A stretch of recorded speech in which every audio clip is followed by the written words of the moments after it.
I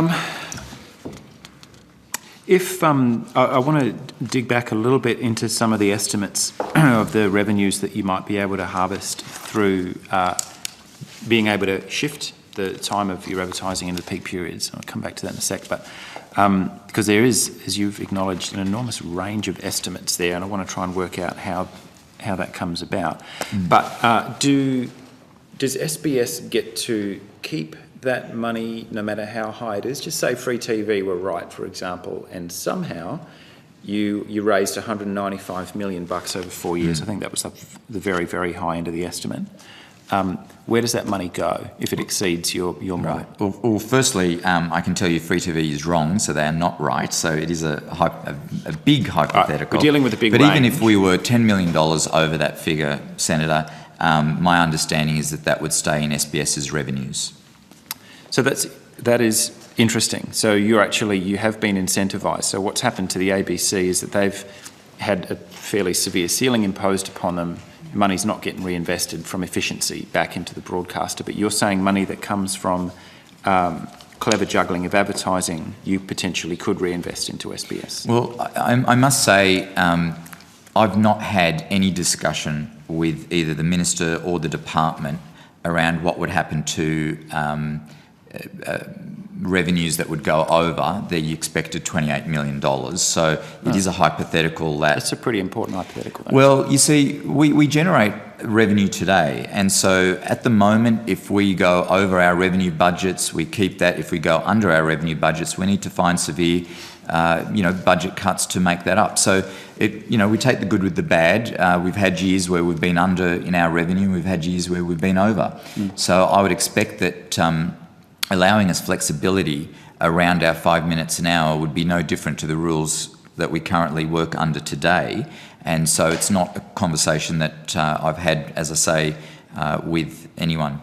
I expect that our current rules would operate. You might want to have that one in the context of the budget debacle that's unfolding around us. It might be a worthwhile conversation to have. Nonetheless, we don't have free TV before us today, which is actually something of a shame, but so they're not actually here to defend their estimates. But on what basis do you and or the government have confidence that $28 million is about right? Well, I have a lot of confidence because I know our business incredibly well, Senator. I probably know our business a lot better than the commercial free-to-airs understand our business. We know that with some of our content, it is very challenging for some advertisers and some media agencies to put advertising around our content. We have a lot of content that is in language which is very unattractive to some advertisers. So to assume that we would have 10 minutes an hour for a 6-hour primetime slot, and to also assume that we would go for 6 hours at 10 minutes is a big assumption, and it's just unrealistic. No, but you're going to run it into the World Cup and the Tour de France and really high-value stuff. But we're talking about a 90-minute game, right? I mean, it's very different. So again, good that you raised the World Cup, because under our agreement with FIFA, we're not allowed to break the halves. So from whistle to whistle, we can't put advertising in the game. So the content would be not interrupted at all. That's important to note. So we couldn't in an hour and a half's game. We can't increase our advertising. So to assume that over the prime time we're going to have 10 minutes every hour is not a realistic assumption. The other thing is I suspect that some of the calculations that you may have seen would be at a gross level. The numbers that we're talking about are net, because we obviously have to pay commission to the media agencies that book the advertising with us. So the number that we're talking about, that the Minister's, as part of his announcement, is a net to SBS. And what's your markup, or what is the markup of the media? Well, there'd be costs associated with commission to the agencies as well as our own costs in selling it, and it's usually about a 30% all up. Rough numbers. Yeah.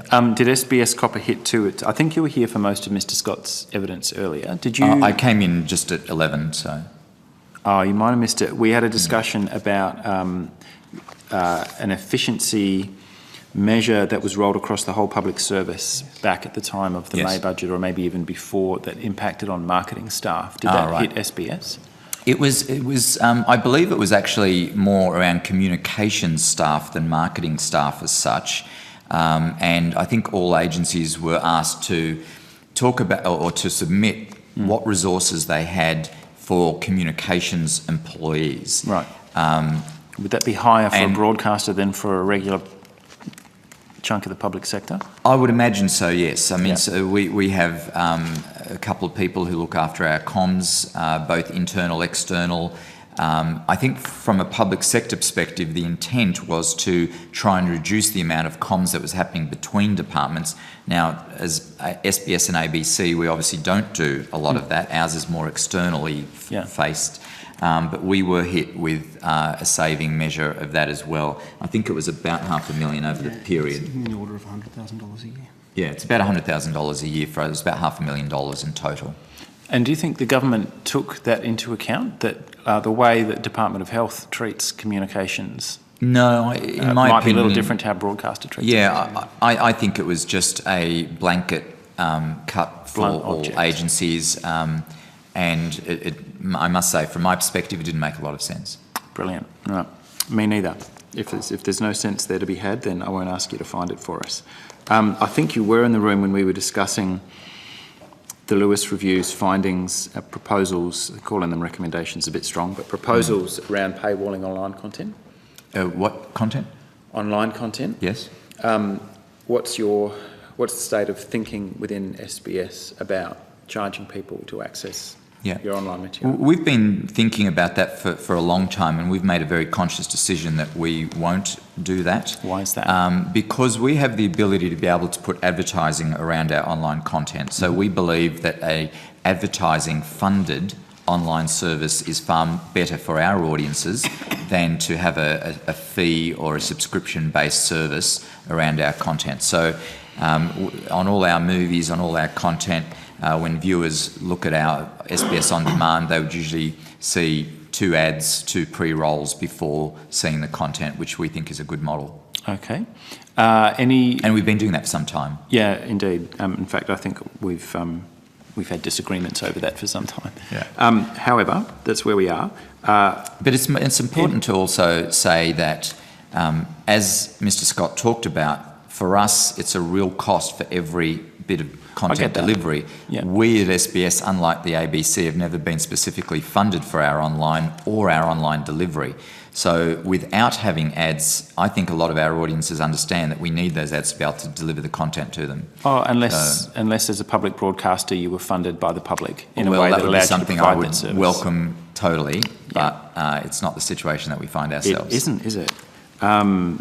Any indication though that's been your thinking to date? That's Any right. indication that as a result of Lewis or any of the other kind of internal reviews that thinking might change, or is that what we can expect? No, I'm confident in saying that thinking won't change. That'll stay. All right, good. Yeah. The Save Our SBS group undertook quite a big survey earlier this year that I understand they supplied you with, 23 July 2014, a study of 2,044 viewers of SBS TV on advertising, charter relevance and other matters. Was that a valuable document for you to be provided with? With no disrespect to our Save Our SBS, I would say that the document was very useless to us. How's that? Well, firstly, it was a survey of about 2,000 people. Yeah. And, you know, if I was to ask anybody, would you like a pay rise, most people would say yes. If you were to ask people, would you like to see ads off SBS, most people would say yes. That's but if meaningful. you position the question differently to say, would you like to see ads on SBS versus a reduced level of good Australian content, most people would say no. Oh, you could. So you could cook I it believe in that the either way the direction. questions were phrased were led to getting a result that they wanted. I think I find that a bit of a curious view. Is it not useful for you to know that people object to advertising? As I said, Senator, I think it's nobody would.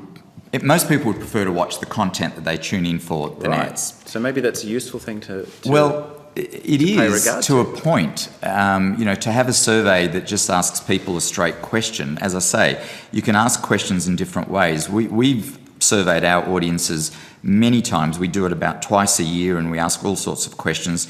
We have an online base of about 5,000 that we regularly survey about a whole range of things. And we know from our own survey work that most of our audiences would rather see us do good quality content and put up with seeing a few ads than for us to reduce our content. Now, if we were in a situation where I could replace our advertising with government funding, of course I would welcome that in a heartbeat. Does that line of questioning enter your survey work? That if we could replace it with government funding? Yep.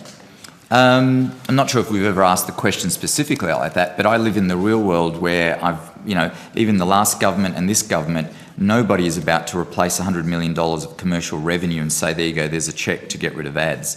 I've worked with both governments tirelessly to try and make sure that they understand that we don't want to increase our level of advertising. I mean, the proposal that's currently in place is not increasing the number of minutes across the whole day.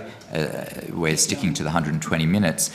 But if there was a mechanism for us to replace it with government revenue, I would absolutely welcome it. But you're not out there advocating for it though, so you're kind of just withdrawing from the field before you've put No, actually, even with the last government, I had conversations around whether the government would allow us to reduce our ads. I did have conversations with Senator Conroy about that. I just think in the current economic environment, for me to raise that, I just think would be a waste of breath. So I did raise it with the last government, but not with this. I've actually lost track of the number of times that we've had this argument. Yeah. I don't know if you can recall. But I think if we were in a situation where the federal budget was in surplus, I would be advocating very hard for it. Well, that at least is good to know. I would be, absolutely. You can help us with that, Scott. Oh, well, let's bring the mining tax and the carbon price back in and raise some revenue, shall we? Anyway, don't distract. You've been very well behaved. But were the SBS audience polled at all about their views on even the time shifting to move ads into peak periods? No, we haven't done that, Senator. I think we're waiting to see what the proposal from the government is. We haven't seen any proposal yet. Really? We haven't seen a bill yet, but we know the proposals around shifting up to 10 minutes? No? The only thing we've got in writing is what was in the Minister's press release for the announcement. We've seen no proposals. I'm not aware that the drafting is even... there's no draft that I'm aware of. Okay. We discussed at budget estimates what happens to the finances of the station if that bill doesn't pass the Senate. So there's no update on your thinking. I seem to recall you weren't really willing to be drawn on a hypothetical, but what it would look like to me would be a $28 million hole in your budget if your estimates are correct. I really don't have much to update on that other than to say the way the Minister couched the two cuts that SBS is to receive, I think the Minister's made it very clear that one is dependent on it passing through the Senate for obvious reasons, and I'm not sure we are working on the basis that it will pass through the Senate, as the government's told us time and time again that they're confident it will pass through the Senate. They've been expressing that kind of misplaced confidence all year, but on all sorts of stuff. That's right. But anyway, I keep editorialising, and I should stop that. When you do see a proposal or a draft bill or something that actually gives some teeth to the proposition, will you be surveying your viewers as to how they think you should handle what's going on? We haven't thought about doing that. I'm happy to think about that, but we've got no plans currently in place to survey our audiences around that. This is not the most significant change to your programming guidelines or your advertising guidelines in recent memory, certainly since I've been doing this stuff. It would be a significant change if we were going to go, as I say, to every hour from 5 to 10, but that is not the intention at all. Just to what you're doing. It's basically dragging $28 million out of the market where it exists from somewhere else. It's not going to be imperceptible, otherwise you wouldn't be able to sell those additional time slots. People will notice. It's designed to be noticed. It's advertising. That's right. But when you think about it from over a 5-year period, we're talking about a couple of $1 million a year. I don't believe it's going to be that noticeable. I really don't. Well, if it would have to be noticeable, or people won't pay you for the airtime. Well, no, of course Can't have it people both notice ways. the ads, but it's about the quantum. At the moment, we are waiting to see exactly what the draft legislation will be. And then once we see that, we'll know what sort of impact it will have. Once we do that, then we can decide what we'll do with our communications and our audience impacts. Okay. So I'm presuming if your estimate is correct, and you do know your business better than anybody else, so if your estimates are correct, it doesn't create a larger pie, but it does mean that's $28 million that won't be spent on commercial networks. Or does your model assume that actually the opportunity to advertise in a different way on SBS and reach different people at different times creates a bigger pie? I think the truth is it would be a bit of both. There are certainly advertisers who find our sort of audiences attractive, and those sort of advertisers would obviously not be putting ads onto the commercial networks. So it's probably a bit of both. How much elasticity do you think there is out of your $28 million? Have you modelled how much of that would be people who don't presently advertise on a commercial free-to-air who suddenly would be attracted to SBS? I think that would be a real stab. We haven't done any modelling on that. I'm happy to have a look at see if we can. But you seem very confident that it would be a bit of both. I think it would be a bit of both. But I mean, it would be. It would be difficult to work out exactly what it would be, but I know it would be a bit of both. You know what's going to happen is the commercial free-to-airs are going to storm this building demanding a licence fee reduction to the tune of $28 million. You can kind of see that coming, can't you? I think it's important to put this into context.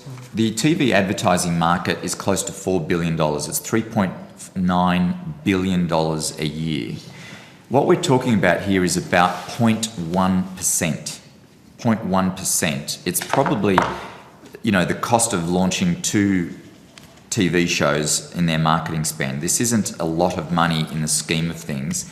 I'm surprised that there is as much attention to this as currently is. All right. Well, we've focused mostly on advertising, or I have anyway. What other material cuts will SBS likely face? Well, as I was talking to Senator Lyons earlier, the rest of the cuts, the $25 million, will come from predominantly our back office, from our efficiencies on transmission savings, technology savings, and the other areas that I outlined to the Senator earlier. So, all right. Senator Lyons might have asked this already, but do you have a sense of what you might be able to save in transmission costs? Because Mr. Scott was unwilling to advance an estimate. I think it's too early to tell. We're currently in discussions with our provider on that. We have obviously expectations and estimates of what we believe that will be. But I think it's too early because we're still working through those discussions as a joint group with the department, ABC and SBS. Okay. So I think maybe early next year we might be able to talk about some of that. All right. So just a couple of very quick follow-ups, and then I'll see if anybody else has some final questions. Would you? I don't know if this is an on-notice question, but would you take away my proposal that you do actually survey your audience on the changes to advertising once you have a proposal that's a bit more formal? Once we have a look at it, I'm happy to think about whether our audiences need to be surveyed from that perspective. Thank you. I'm happy to come back to you and let you know It'll what give we you do. a baseline. I mean, you might come back in 2 years' time after it's been in play and find that people didn't even notice, as you suggest, or they might be leaving the station or somewhere in between. I mean, one of the things that's really important to SBS is its audience and the relationship that we have. I mean, the last thing we're going to do is to do anything that puts our audiences at jeopardy. We do everything we can to hang on to our audiences and try and grow our audiences, and that is the most paramount thing that we have to do in the television part of our business. So, but yes, the surveys tell you that your audience don't like advertising, but you're going to be putting more of it in front of their eyeballs. So how does that work? No, you're talking about the survey from the Save Our SBS group. Yeah. And as I said, I think the methodology used in that survey was flawed. Yeah, I think I can test that, to be honest. But anyway, we can move on. Could you also provide us some notice, I don't think we've seen this anywhere, any breakdown that you're able to about how the 28 million was calculated and what the assumptions are that underlie that? Sure, we can supply that. Yeah. That I understand that hasn't been put into the public domain as yet. No, I mean, we've obviously got, there'd be parts of that model that would be confidential. It's our rate cards, it's the way we do business for our ads. So I'll have a look at what we can share. We might be able to share some high-level figures by year at a gross and net level. I'll have a look at that, and we'll release what we can that's not commercially sensitive. I get the commercial sensitivity argument, but you might also find that it settles some of the other estimates that are floating around the place. It might ground the debate somewhat. That's right. Okay, I might leave it there. Do any other colleagues have final follow-up questions? Or